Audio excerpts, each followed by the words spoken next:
Bon après-midi à toutes et à tous. Je vous prie de reprendre vos places respectives.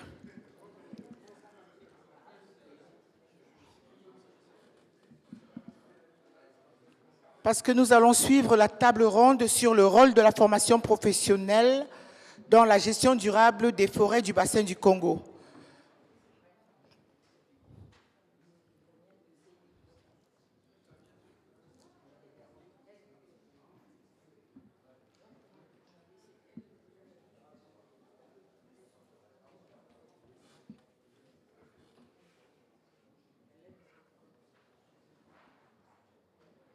Alors, pour ce panel sur le rôle de la formation professionnelle dans la gestion durable des forêts dans le bassin du Congo, je vais appeler d'abord Élise Mazerac,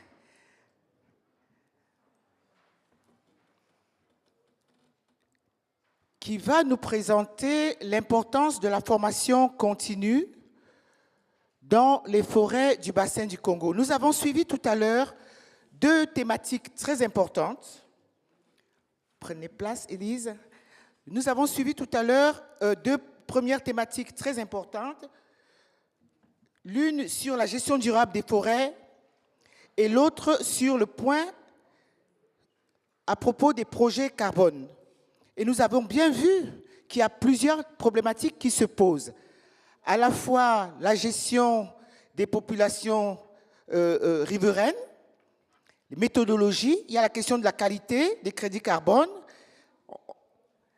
Et toutes ces problématiques-là, n'est-ce pas, nous souhaiterons savoir en quoi la formation peut contribuer à répondre à ces différentes problématiques de gestion des forêts du bassin du Congo. Alors sans plus tarder, je vais passer la parole à Élise pour nous planter un peu le décor. Je vous remercie. Élise.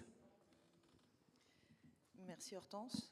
Bonjour, je suis Élise Mazerac, je travaille à la TIBT depuis quelques années sur un projet particulier dont peut-être certains d'entre vous ont entendu parler, qui est le projet ADEFAC, et on aura le temps d'y revenir.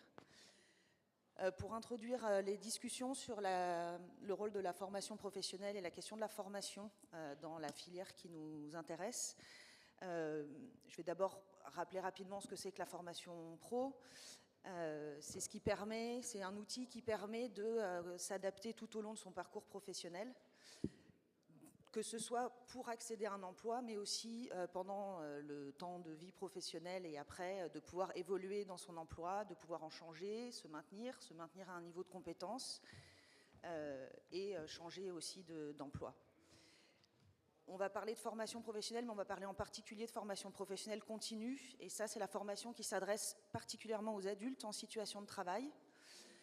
C'est une formation qui peut être mise en place au moment de la prise de fonction, mais aussi pour adapter son travail à un poste X ou Y. Pour développer ses compétences, il y a de la formation de perfectionnement, il y a de la formation aussi dans le cadre de promotion, de mobilité interne aux entreprises ou intra-entreprises, etc. Donc c'est plus particulièrement de cette formation-là dont on va parler. Et depuis tout à l'heure, j'emploie le mot travail, emploi, métier. Et donc c'est une formation qui est liée au milieu du travail, au milieu professionnel, à l'emploi. C'est pas qu'une question d'ingénierie pédagogique, c'est pas qu'une question de financement, c'est vraiment une question de lien avec les milieux professionnels. Et c'est là où le fait d'être là et de pouvoir en parler avec vous prend tout son intérêt.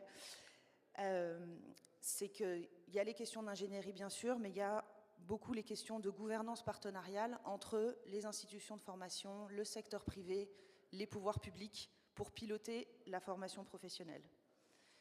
Dans la filière, dans le secteur forêt-bois en Afrique centrale qui nous intéresse particulièrement, la formation professionnelle, globalement, ça fait un moment que c'est comme ça, mais les acteurs s'accordent à dire que le niveau de qualité est encore assez faible pour des tas de raisons qui sont liées aux qualifications des enseignants ou des formateurs, et notamment aux qualifications sur des compétences techniques, où il y a des faiblesses à ce niveau-là. Il y a des gros soucis aussi sur les plateaux techniques de formation. On est dans une filière où les aspects techniques que ce soit en matériel, en équipement, mais aussi il faut que ce soit des équipements qui ne soient pas obsolètes, qui soient maintenus, qui soient entretenus, et il faut qu'il y ait de la matière d'œuvre aussi pour faire de la formation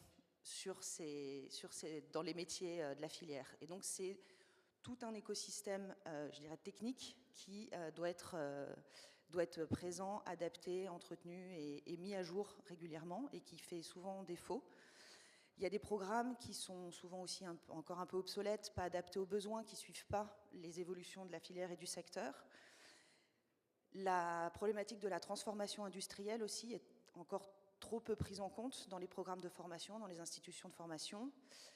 Dans les institutions de formation, il y a une gouvernance qui implique peu les milieux professionnels. Je parle de manière très générale, il y a évidemment des cas particuliers, des cas spécifiques, mais de manière générale, et c'est lié aussi à une culture très centralisée des questions de formation qui sont pilotées par des ministères, dans notre secteur aussi par des ministères sectoriels, donc pas forcément toujours, il y a des doubles tutelles, mais pas forcément toujours très en lien avec ce qui se passe aussi dans d'autres secteurs d'activité.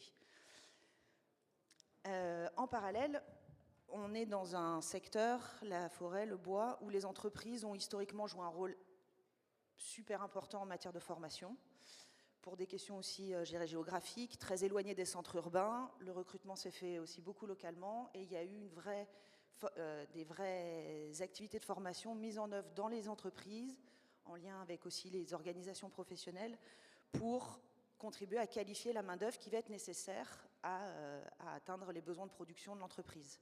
C'est des choses qui se sont faites avec la formation sur le tas, avec la formation plus ou moins formelle dans les entreprises, et l'intervention de prestataires externes aussi qui viennent dans ces entreprises-là.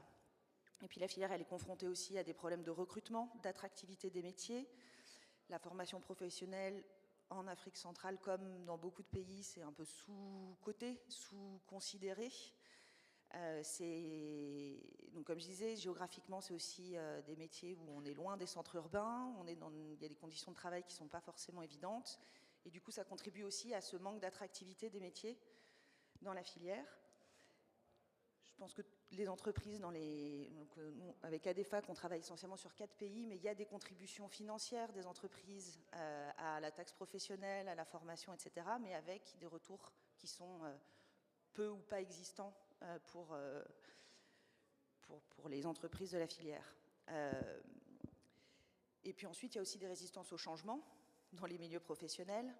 Il y a des méfiances entre celui qui a le savoir de la main et le savoir universitaire. Il y a des oppositions générationnelles aussi. Il y a des niveaux de maîtrise des compétences de base qui complexifient aussi le travail pour les entreprises, parce que le niveau de compétences de base n'est pas forcément très élevé. Et du coup, pour pouvoir continuer à évoluer et monter en compétences dans l'entreprise, il y a des plafonds qui peuvent être atteints, et ça peut compliquer aussi le travail sur les questions de formation. Et en même temps, les entreprises et les organisations professionnelles sont les premières à souhaiter une réponse rapide à leurs besoins en main-d'œuvre qualifiée, en disant si, il faut absolument, c'est hyper important. Et en même temps, avec des investissements en temps, énergie, etc., qui sont finalement encore limités. Donc il y a tous ces mécanismes-là dans la filière et dans le secteur forêt-bois. Secteur, donc Hortense l'a un peu évoqué en introduction, mais secteur aussi où il y a des nouvelles technologies, des évolutions techniques et technologiques qui sont en train de se faire, des évolutions réglementaires, des décisions politiques qui sont prises, avec globalement aussi l'idée d'augmenter la valeur ajoutée locale, transformer localement, développement de marché intérieur, etc. Mais avec en face des moyens de mise en œuvre avec la formation professionnelle qui ne sont pas tout à fait en adéquation avec ces besoins et ces évolutions dans le secteur. Je rappellerai aussi que la formation, c'est du temps long. On ne fait pas des changements en claquant des doigts, on ne met pas en place des systèmes et des façons de travailler ensemble en 2 minutes et demie. Souvent, la formation aussi, c'est une composante d'un projet, c'est un outil qui a été mis pour pouvoir répondre à des objectifs autres au sein d'un projet. Et c'est là où, avec le projet ADEFAC, on est arrivé sur pas quelque chose de nouveau, mais là, la formation est au cœur du projet. C'est-à-dire que le sujet du projet, c'est la formation. Et le développement d'une offre de formation professionnelle continue pour les acteurs de la filière forêt-bois, par les acteurs de la filière forêt-bois, enfin par les acteurs des pays d'Afrique centrale et portée par des institutions de formation d'Afrique centrale. Donc vraiment de contribuer à développer cette offre en réponse aux besoins. Et comme je disais, ce n'est pas qu'une question d'ingénierie pédagogique, donc ce n'est pas seulement avoir des formateurs accompagnés pour développer des modules, c'est que la formation, c'est une affaire plus large. On travaille avec des centres de formation qu'on accompagne, qu'on épaule pour qu'ils soient en capacité de développer cette activité dans leur centre de formation. La formation continue, contrairement à la formation, je dirais, initiale, professionnelle, officielle, permet à des institutions de formation qui ont relativement peu d'autonomie financière, de recrutement RH, etc., de pouvoir développer une activité qui pourrait être génératrice de revenus pour ces institutions et leur permettre justement de se développer un peu et contribuer à améliorer la qualité de la formation professionnelle d'une manière générale. Et donc dans le cadre d'ADEFAC, et je pense que les panélistes reviendront sur ces aspects-là, on travaille aussi à commencer pour la formation professionnelle continue à réfléchir à la cogestion, à la co-construction du système, au copilotage du système de formation continue, et on réfléchit également aux questions qualité. On a construit, alors je pense que Madame Ebina reviendra peut-être dessus, mais on a construit un référentiel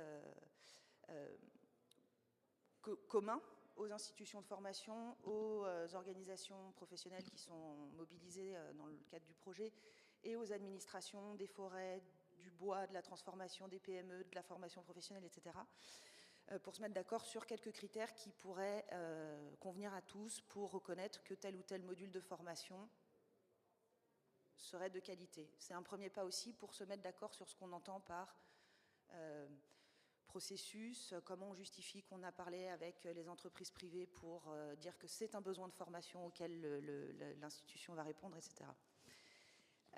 Donc c'est un premier pas, il y a encore pas mal de challenges.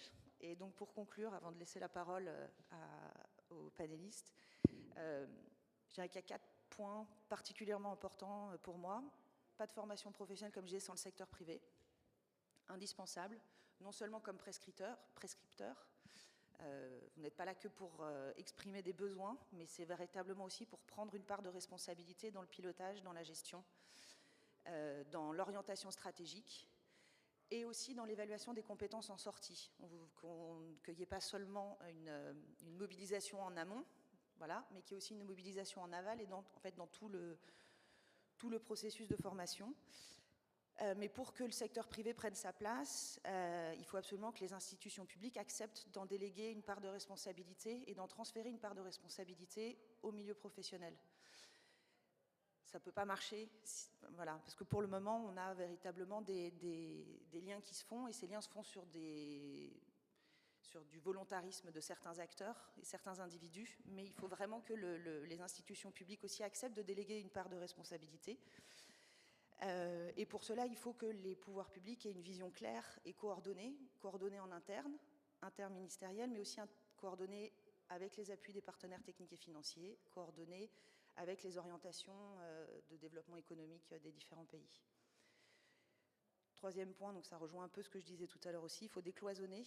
Il y a des besoins auxquels le secteur forestier, il y a des besoins dans le secteur forêt-bois qui sont en lien aussi avec des besoins dans d'autres secteurs d'activité. Et donc, il faut absolument faire des passerelles aussi sur des questions de formation et de formation professionnelle. Il faut que ça ne reste pas qu'une affaire de forestier. Il faut décloisonner aussi toutes ces réflexions-là et impliquer d'autres secteurs et et évidemment les ministères formation, emploi, etc. Mais tout ça en gardant en tête qu'il faut travailler à la mise en œuvre d'un système qui soit adapté quand même adapté aux spécificités du contexte. Je parlais tout à l'heure de problèmes de matériel, de matière d'œuvre, etc.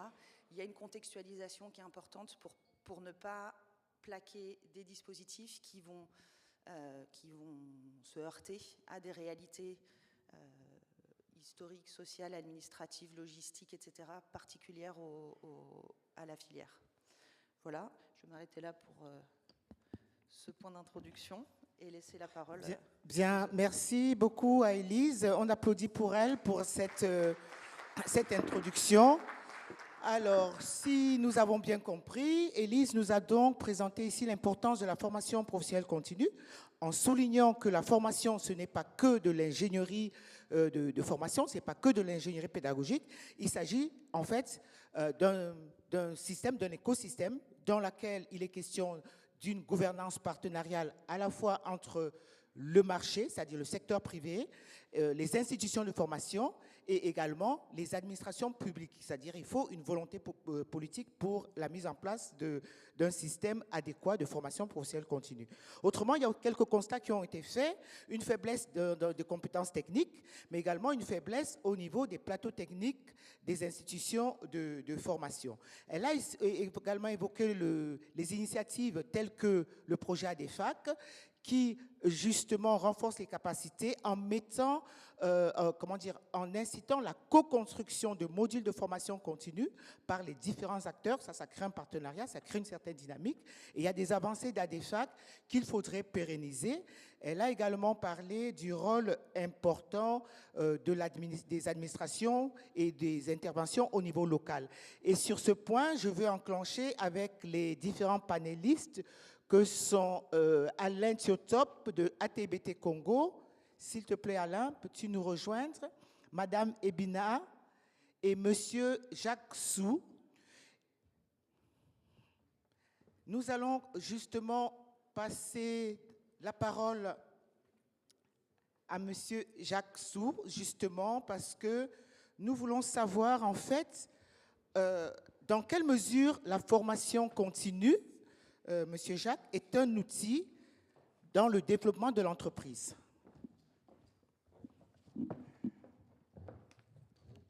Oui, je disais tantôt, en quelques mots, comment nous avons parlé du rôle de la formation continue, n'est-ce pas? Comment intégrez-vous cette formation? Comment pratiquez-vous la formation au sein de votre entreprise? Okay. Bonsoir à tous. Je me présente d'abord. Je suis Jacques Sou. Je représente la société Ponus Harvest. Je suis responsable de gestion durable. Juste deux petits mots pour notre entreprise. Nous sommes une entreprise forestière à capitaux chinois qui est installée au Gabon depuis 2014, je veux dire. Nous avons, depuis 2020, on s'est engagé dans le processus de certification et en 2022, on a reçu la certification Legal Source et récemment, on a eu la chaîne de contrôle FSC et depuis 2022, on se prépare aussi pour la gestion forestière FSC. Et par rapport à la question de formation professionnelle en entreprise, il faut dire que de notre petite expérience modeste, c'est une question qui est souvent négligée ou ignorée dans les entreprises et surtout dans nos entreprises asiatiques qui sont venues s'installer dans des pays africains. En fait, il s'agit d'abord d'une gestion interne de l'entreprise. Donc, avec le processus de certification qui demande, au fond, un travail de qualité, ça nous amène à réfléchir sur ces thématiques. Et du coup, la formation professionnelle continue, dans notre cas, dans le cadre de la certification, nous avons établi un plan de formation pour élaborer, pour valider ce plan de formation. Il faut que la direction atterre l'importance de la formation parce qu'en fin de compte, l'entreprise, pour survivre, l'entreprise regarde d'abord la balance entre le bénéfice et les dépenses et c'est le personnel qui fait qui fait toute la production, qui fait les bénéfices. Donc, si le personnel n'est pas formé, n'est pas qualifié ou n'est pas stable, l'entreprise ne va pas pérenniser. Voilà, donc du coup, nous, on a franchi cette étape, c'est-à-dire qu'on a bien considéré l'importance de la formation. On a du coup élaboré le plan de formation pour 3 ans, donc qui couvre toutes les thématiques techniques, même gestion administrative ou encore ressources humaines, qui est très importante. Donc, le rôle de la formation, je dirais, c'est l'une des priorités de la gestion d'une entreprise. Je pense que beaucoup d'autres qui sont bien plus expérimentés dans le domaine, vous devez partager la même philosophie. Merci. Oui, merci beaucoup, Jacques, pour ce partage d'expérience. Donc, pour l'entreprise Bonus Harvest, l'idée d'intégrer, de prendre vraiment en compte la formation professionnelle est partie, j'espère que je le dis bien, de la certification. Le processus de certification a amené l'entreprise à s'intéresser réellement à la formation professionnelle. Et là, ils ont élaboré des outils donc, de gestion prévisionnelle des emplois et compétences. Et c'est une, comment je peux dire, c'est une avancée et c'est un bénéfice, comme il l'a si bien dit, pour la performance de l'entreprise. Maintenant, nous allons écouter Alain Tsiotsop d'abord, puis Madame Ebina, sur l'expérience de la formation professionnelle au niveau national dans la République du Congo. Alain? Merci beaucoup, Hortense, pour la parole donnée. Bon après-midi à toutes et à tous. OK. Pour le cas de la République du Congo, il faut dire que, en termes de mobilisation des différentes parties prenantes pour améliorer la formation professionnelle continue en République du Congo, l'ATBT a mené plusieurs actions. La première étape étant celle de l'identification d'abord de toutes les parties prenantes concernées. Et pour mener à bien cette activité, nous nous sommes appuyés sur les résultats des précédents projets réalisés par l'ATIBT dans le cadre du renforcement de capacités du secteur privé pour une gestion durable des ressources forestières. Nous nous sommes également appuyés sur les structures étatiques telles que le ministère de l'économie forestière via la direction de la valorisation des ressources forestières, également sur le ministère des petites et moyennes entreprises du secteur informel de l'artisanat via l'Agence nationale de l'artisanat, l'ANA. Et donc, en procédant ainsi, nous avons pu identifier pratiquement tous les acteurs bénéficiaires du projet ADEFAC. Il s'agit des administrations publiques, des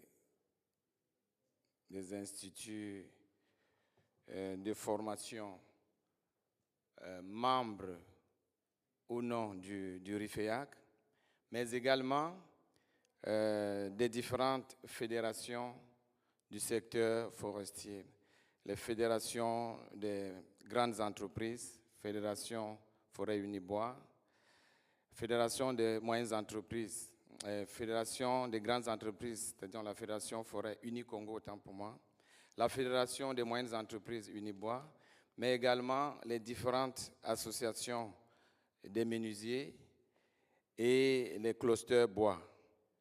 Donc, voilà les principales parties prenantes qui ont été identifiées, les acteurs majeurs.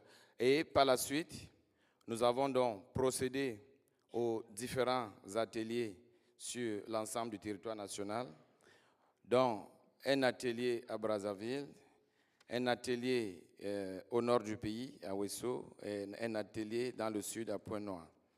Le but de ces différents ateliers était de présenter le projet ADEFAC, bien expliquer aux différents bénéficiaires afin de leur donner l'opportunité d'exprimer leurs besoins et attentes qui devraient plus tard être intégrés dans la mise en œuvre du projet. Donc, après cette étape de présentation du projet, nous avons par la suite procédé à la signature des conventions de partenariat avec quelques structures, donc la Fédération Forêt Unicongo pour les grandes entreprises forestières. Un contrat de partenariat a été également signé avec l'Institut Don Bosco et un contrat de partenariat a été signé avec l'Association des menuisiers du Congo parce qu'il était important d'encadrer, de formaliser la mise en œuvre du projet ADEFAC. Après la signature des différents contrats de partenariat, il fallait passer à l'étape de la visite des structures pour faire un diagnostic organisationnel de ces structures. Nous nous sommes appuyés sur des experts extérieurs des bureaux d'études Aegis et Oriat Brèche pour faire ces diagnostics organisationnels qui ont abouti à de la prescription. La prescription étant la technique qui permet de transformer une difficulté identifiée au sein d'une entreprise en un besoin réel de formation. Il y a eu plusieurs recommandations également qui ont été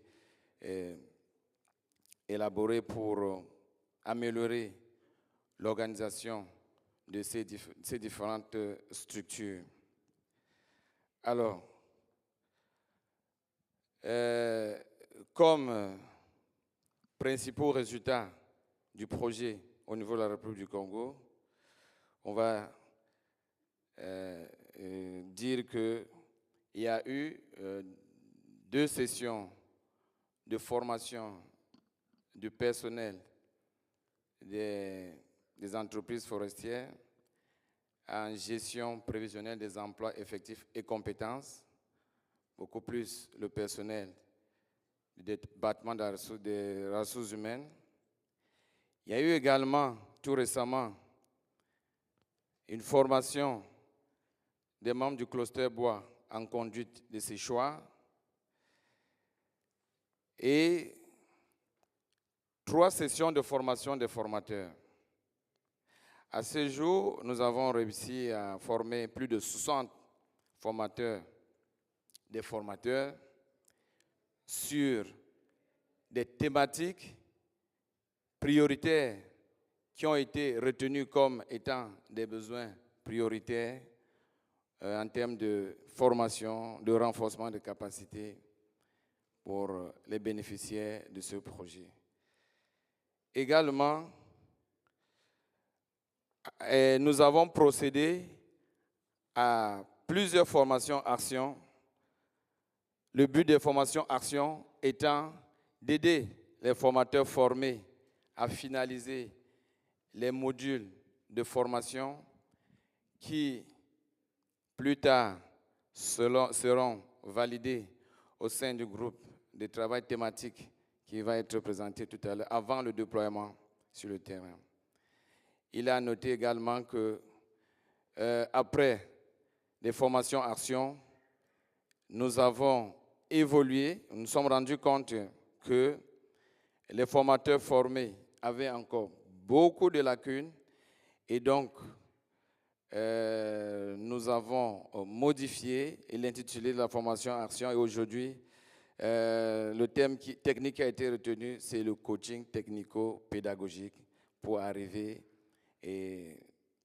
à aider ces formateurs formés à produire les modules de formation qui seront plus tard analysés d'abord, validés par le groupe de travail thématique avant le déploiement. Et voilà en gros les actions qui sont menées par l'ATBT au niveau du Congo dans le cadre du projet ADEFAC. Je vous remercie. Oui. Merci à Alain qui nous a bien montré comment au niveau de l'ATBT Congo, la formation professionnelle continue, qui est un processus, un long processus. Tout à l'heure, Élise a parlé d'un écosystème. L'écosystème qui intègre à la fois les institutions de formation, les acteurs du secteur privé, l'administration, et nous voyons qu'il y a des résultats. Tout à l'heure, on va passer aux questions, mais là, je vais passer la parole à Madame Ebina, justement parce que Alain nous a fait comprendre que lors de la mobilisation, lors de l'identification des acteurs, une principale partie prenante était représentée par l'administration. Madame Ebina, vous avez la parole. Merci Hortense. Avant donc de répondre à ta question, parce qu'il y a de ceux qui ne connaissent pas peut-être la République du Congo, c'est 342 000 km². La forêt, elle est à 23,5 millions d'hectares de forêt. Nous avons donc 60 concessions, 37 sociétés forestières. Donc la formation continue, elle est importante. Au regard des besoins exprimés par ces sociétés forestières, le projet ADEFAC, c'était un projet qui était donc le bienvenu au niveau de la République du Congo. L'administration a pris part aux activités d'ADEFAC pour aller dans la suite de ce que venait de dire Alain. Nous avons mis en place un groupe de travail thématique. Le groupe de travail thématique, c'est subdivisé en 2 sous-groupes, où nous avions le groupe labellisation, nous avons le groupe financement. Le sous-groupe financement, le sous-groupe labellisation, et ce groupe thématique est dirigé, coordonné par une coordonnatrice, dont la modeste personne représentant l'administration forestière. Et donc, au sein de ce groupe, nous avions les autres administrations, parmi lesquelles le ministère de l'Enseignement technique professionnel, nous avions le ministère de la Culture aussi, Culture et Arts, nous avons le ministère de l'Emploi, la Jeunesse et de l'Emploi chez nous, pour ne citer que cela, et nous avions aussi l'École nationale supérieure d'administration de foresterie chez nous. Nous avions les instituts de formation que nous avons également insérés dans ce groupe thématique. Ce groupe thématique est constitué des référents qui ont suivi des formations dont venait de faire état M. Alain Tchotchop, subdivisé en sous-groupes. Le sous-groupe financement avait pour mission de réfléchir sur le financement de la formation continue, le financement de la formation pérenne, il faudrait qu'on le dise. Et l'autre devait réfléchir donc sur la labellisation du système de formation. Nous avions produit un schéma de financement et des intrants sur la labellisation. Actuellement, nous tenons des réunions hebdomadaires où ces référents produisent des modules de formation. Un référent peut produire un module de formation sur le séchage du bois. Un référent peut produire un module de formation sur le vernissage. Et nous analysons cette proposition faite par un référent. Cette proposition, ensuite, passe au niveau de notre groupe de travail au cours d'une réunion que nous tenons. Et ensuite, ce module est validé. Il passera ensuite dans le circuit de labellisation sous-régionale que nous envisageons avec les autres pays de la sous-région, étant donné qu'ADEFAC a couvert 3 pays de la sous-région. Et le système, il fonctionne actuellement chez nous et nous sommes bénéficiaires, nous sommes contents de la tenue de ces réunions à notre niveau. Merci Hortense, je pense avoir répondu succinctement à ta question. Merci, merci Madame Ebina. On applaudit encore une fois pour ce panel. Nous avons bien compris que l'administration congolaise a pris à cœur la problématique du renforcement des capacités des acteurs de la filière forêt-bois et à cet effet a pris part à la mise en place d'un groupe de travail technique sur la formation professionnelle continue, groupe de travail qui intègre les différentes parties prenantes concernées par la formation continue et par la filière forêt-bois. Maintenant, nous passons la parole à vous, si vous avez des questions.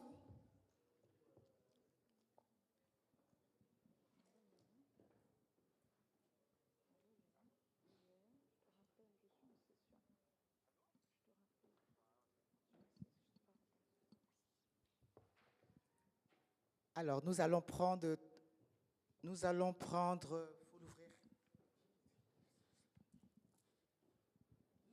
rapidement deux questions. Alors, merci Hortense de m'avoir passé la parole. Je voudrais féliciter vraiment les intervenants. Alors, moi, ma première question s'adresse à Madame la directrice.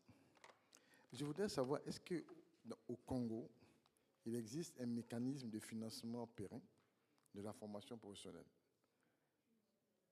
Parce que nous, on a en Côte d'Ivoire, on a un fonds qu'on appelle le FDFP, le Fonds de développement de la formation professionnelle. Parce que et puis, si ça n'existe pas, comment est-ce qu'en ce moment-là, à la fin des projets d'appui par la TIBT, ça va se poursuivre? Alors, deuxièmement, je voudrais, ça s'adresse à Alain, est-ce qu'à la fin des formations, la TIBT délivre une attestation ou un certificat de formation à ses apprenants afin de pouvoir justifier éventuellement s'ils changent de société ou s'ils vont dans un autre pays, pourquoi pas, on espère qu'ils restent au Congo, mais ça peut arriver, au moins ils peuvent justifier de cette qualité de formation. Alors, je voudrais avoir la réponse à ces deux questions-là, parce qu'il y a d'autres corollaires qui vont avec.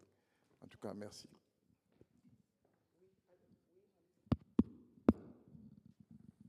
Oui, bon, merci Ben pour ta question, elle est pertinente. Effectivement, à l'issue de la formation des formateurs, il y a des attestations de formation qui sont délivrées.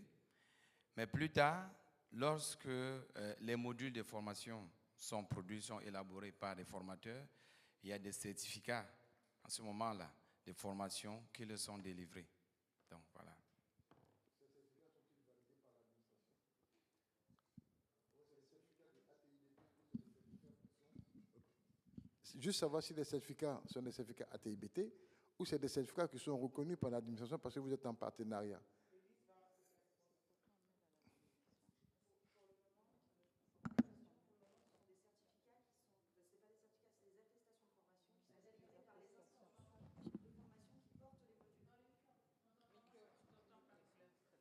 C'est à mon tour de te le porter.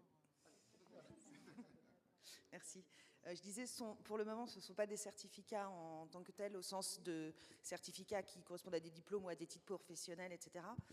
Il y a un travail qui est fait en RDC sur un référentiel national des qualifications, métiers et qualifications. Ce n'est pas le cas dans les 3 autres pays dans lesquels on travaille.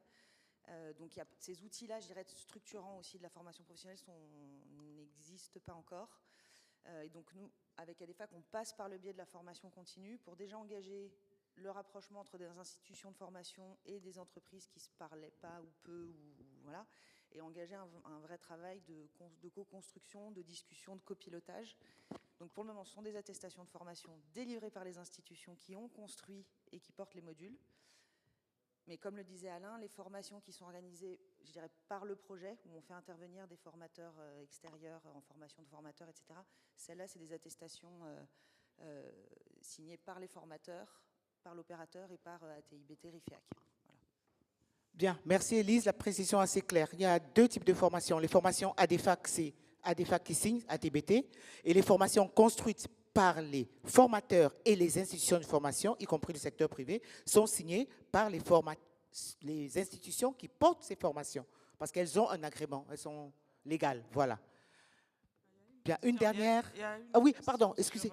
Oui, il y a allez-y. une question qui m'a été posée sur le mécanisme de financement, s'il existe au niveau de la République du Congo. Alors, lorsque nous avons eu donc, ce projet ADEFAC, nous avons mis tout le monde sur la table et nous avons fait appel à notre ministère de l'enseignement technique, le ministère de l'Emploi, de la Jeunesse et des Sports. Nous avons constaté qu'il y a effectivement un fonds d'appui à l'employabilité. Donc, c'est en mettant tout le monde sur la table qu'effectivement, nous avons constaté que ce mécanisme existait, qu'il fallait donc le mettre en mouvement afin qu'il puisse contribuer tant soit peu au financement de la formation. Donc, c'est ce groupe thématique qui a déniché en mettant en place le système de financement. Qu'est-ce qui rentre dans ce système et qui doit financer? Et c'est là où nous avons épinglé ce fonds. Comment est-il alimenté? Nous l'avons décortiqué et ensemble, avec les acteurs de ce fonds, nous sommes en train de mettre en place un système périn. Parce que vous savez qu'avec l'État, ce n'est pas toujours évident de garantir la formation. Et donc, nous sommes sur ce système et en train de faire de sorte que la formation soit financée d'une manière pérenne. Merci. Merci beaucoup, Madame Ebina. On s'excuse, le temps est assez court, on va aller assez vite. Et là, je vais juste repasser la parole aux panélistes pour nous dire si vous avez 2 mots à dire sur les perspectives de la formation dans la filière forêt-bois pour adresser les questions que nous avons évoquées tout à l'heure. En 3 mots. Ah oui, perspectives. Bon, en 3 mots, Hortense, les perspectives de la formation, hein, je dirais, à la suite des présentations que nous avons eues, je suis heureuse de voir qu'il y aura déjà un ADEFAC 2, ce qui nous permettra de poursuivre les actions déjà engagées dans ADEFAC 1. Nous n'allons pas nous arrêter à ce que nous avons fait, un groupe de travail existe, mais nous devons pousser pour voir ces outils fonctionner. Voilà mon souci. Merci. D'accord, merci. Alain, en termes de perspective, quelques mots? Merci Hortense. En termes de perspective, il faut dire qu'à ce jour, je mentionnais tout à l'heure que plus de 60 formateurs ont déjà bénéficié de tous les outils nécessaires. Et en termes de perspective, nous attendons donc les modules de formation. Nous espérons que les modules de formation vont être proposés pour que rapidement le groupe de travail thématique les examine et qu'à la fin, que nous parvenons à déployer des modules de autonomes. formation assez efficients et solides. D'accord, merci. Jacques. Merci. En tant qu'entreprise, je peux dire qu'on est très heureux qu'il y a une attention particulière de la filière sur cette thématique de formation continue en entreprise. Comme tout le monde le sait, pour former le personnel, il y a du coût. Voilà, donc ce que je peux dire, c'est qu'en tant qu'entreprise, il faut déjà donner la place à la formation dans son entreprise et ensuite être ouvert et attentif sur les ressources logistiques. Exemple comme ADEFAC, on espère que voilà, ça va donner encore plus de résultats pour qu'on puisse bénéficier de cette formation. Merci. D'accord. Un dernier mot d'Élise, et puis on passe la parole à la présidente pour la clôture. Élise.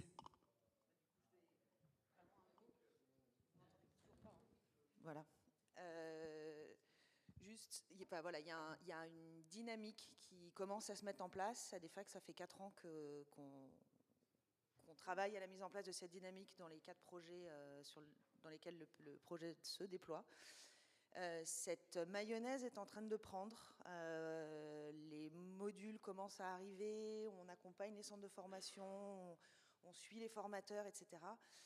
Il y a un travail qui est fait aussi au niveau, je dirais, plus stratégique, et ce serait tellement dommage que dans un an, tout ça retombe comme un soufflet, comme on voit trop souvent les projets arriver. Donc on est déjà en discussion avec nos partenaires techniques et financiers, d'autres, de trouver si ce n'est pas un ADFAC, quelle modalité, quel autre projet, quel autre bailleur peut venir intervenir sur un volet, venir renforcer même un point particulier. Voilà, on ne va pas ménager nos efforts dans l'année qui vient pour justement s'assurer qu'on ne va pas se retrouver comme trop souvent avec un truc qui commence et puis qui se dégonfle comme un soufflet. Voilà.